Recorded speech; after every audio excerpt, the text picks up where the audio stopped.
Hola, buenos días. Mi nombre es Lindsay. Soy un estudiante de la vida. Bienvenida en mi viaje. Stick around. You might learn some Spanish. I've been working on Spanish so I can talk to the contractors.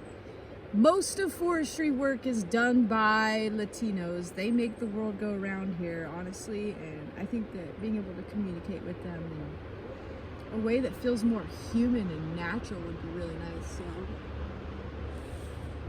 that's what I'm working on. Anyways, I want to talk about Uranus and what a little wild card that one is today, which I'm not quite sure what the day is actually. 16th and 17th of November. Anyways, the Uranus is in opposition to the sun, and what that looked like for me this morning was diesel fuel squirting out of my truck as I'm driving down the road, smoking. A real sudden shift in what I was gonna do today. I had other plans that didn't involve sitting by a river ranting about Uranus, but here I am doing it.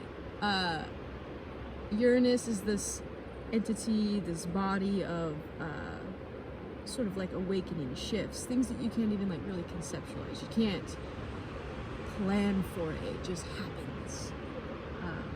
And in my experience, it seems like those types of things, specifically with Uranus, it puts you where you need to be. So yeah, that's what happened today. My truck broke down, which I'm gonna put on video how I'm gonna fix it for the Rednecks, you know. And I spent the day probably doing something much more important than what I was originally planning. And Uranus isn't always bad. It isn't always your truck breaking down. In the early spring, Uranus was conjunct Jupiter in Taurus, and for me that looked like you know, I was gonna go look for seed in this part of the forest that's actually quite far from my house, and I was gonna dish out a lot of dough to go do it. I'm gonna do it. I was gonna do it, you know. But Uranus conjunct Jupiter in Taurus around that time, what that looked like was, you know, this opportunity just popped up for me to go get seed, go look for seed in this location, but I got to stay in a nice hotel and I got paid more. So I got paid to go do what I needed to do, you know. So it was, you know, a complete shift that I didn't plan for, Uranus. It put me where I needed to be. I could have never expected it. Conjunct Jupiter, which is like the planet of expansion, good luck, and it was in Taurus, resources. So I love it. Uranus is kind of fun. It just adds a little wild card to life. So yeah, astrology rant number 1. So I want to share with you my redneck parable. That's what I've been calling it. So, if you don't know, I'm trailer trash. I live in a camper. 50% of the time I do have a house, so there is that. But when you live in a camper in the winter, you have to put a skirt around the bottom so that your pipes don't freeze up. And I've been working on my skirt. And I have put tons of resources and time. That's the biggest thing. I've spent so much time fucking with this thing, and it's about done, and it's strong, okay? One thing about me is like, I don't know, I'm gonna make sure it's done good. But the problem is I never asked myself, I never stopped to think, like, is this necessary, right? I constructed a skirt that will stand the test of time. I can live on the high desert of Montana with the winds ripping 50 miles an hour, snow drifts, the whole 9 yards, you know? But the thing is I don't live in Montana on the high desert where the winds are ripping. I live here, which is sea level, and the wind never blows, and we'll maybe get a skiff of snow, I bet. So it's been a real experience in asking myself, like, okay, why didn't I think of this beforehand? You know, I literally could have just taken a sheet of plastic and wrapped it around the bottom of my camper and I would have been fine. Would have taken me like an hour, you know, probably would have been cheaper. And I'm kind of having this realization that I will do this thing where I get something in my head that I'm going to do, a particular path, if you will. And I will buckle down and I'll get it done and I'll get it done good, but I will like almost put on blinders and forget to see the bigger picture. Like, is this effort really, really necessary for what I need to accomplish? Like, I needed a skirt, I didn't need that one, you know? And I feel like I've been really in my head about, okay, what are the other instances in my life that I'm doing this? You know, I have some objective that I'm meaning to complete, you know, and I'm on the path to doing it. You know, am I perhaps investing too much time and energy that I need to? You know, how can I scale it back to make it appropriate for what I need, like what the outcome needs to be?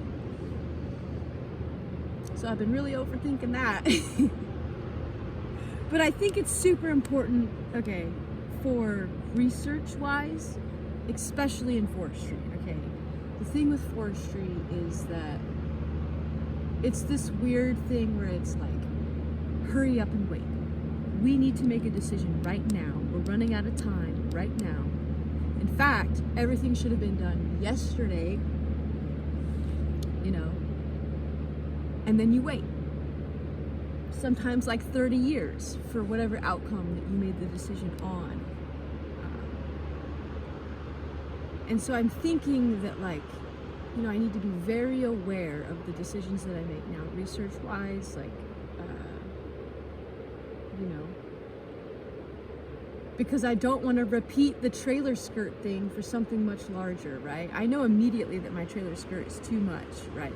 I run the risk of like making a decision now and putting so much time and resource into a thing that, like, you know, in 30 years, it'll take me that long to figure it out. I'll be like, hey, I probably didn't need to do that. So I'm trying to avoid that situation. The difficulty is like zooming out and looking at everything that you're doing from a larger, you know, from a higher level perspective, a more objective perspective, I guess you could say. And it's even more difficult because I am looking at things into the future, like things that, you know, you're not necessarily going to be able to anticipate fully what the heck's going to happen. So anyways, I've been thinking about that way too much. But I think I thought I'd share. What are instances in your life that you are trying to elicit some sort of outcome, trying to meet an objective, where perhaps you are investing too much time and energy, where you could adjust yourself, change what you're doing a little bit, you know, to match the outcome that you want more fully. Save yourself time, save yourself resources. It's an interesting thought experiment. You know, and I think it's important to remember, like, to hold, you know, your goals and ideas in mind and to be focused on finishing them. But don't let that cloud you from the capacity to be like, okay, I need to change, I need to adjust. Because, you know, I'm just screwing and sawing and I'm in my own world making my skirt and I'm very closed off, you know, in the process. And that's not what I want to be. I want to be able to do the process, but also be able to sit far back and look objectively at what the fuck I'm doing and change what I'm doing in that moment to match. So, think about it. Good luck. So, another thing that's probably noteworthy is there's fishermen back here. They probably can hear everything I'm saying. I'm a beaver! Your girl is a beaver. I applied to Oregon State University this morning. They haven't got back to me whether or not they're going to let me in, but I'm sure they will because they want my money. It's just like a online course in plant genetics, and it's, you know, nothing major. It's not like I'm in a grad program or anything like that, but I think it will be good for me to, you know, talk to people about that kind of stuff. And I think Oregon State might be the way to go. They have just a better selection of genetic classes than anywhere in this region. And Glenn Howe is there. He's a forest genetics fellow. He's the one who created the species habitat potential tool, or something. It's a really cool thing that basically uses climate models and predicts where you could put seed, you know, based off of forecasted climate variables. Really cool tool. He has a class about reforestation in the face of climate change, and he's got some videos. Anyways, I feel like that's the direction and I need to be going. So, big news, your girl's a beaver. Yeah. And that's all I have to say. I hope that you have a wonderful day. This is chocolate, not poop or anything. I'm covered in diesel fuel and chocolate. Welcome to my life! If you know how to make a cool, like a better thumbnail, let me know. It seems like you have to take a separate picture of yourself and then upload it, and I'm not gonna do that. So if there's any other way, let me know. Otherwise, you're gonna get the derpy thumbnails. Yeah, anyways, bye.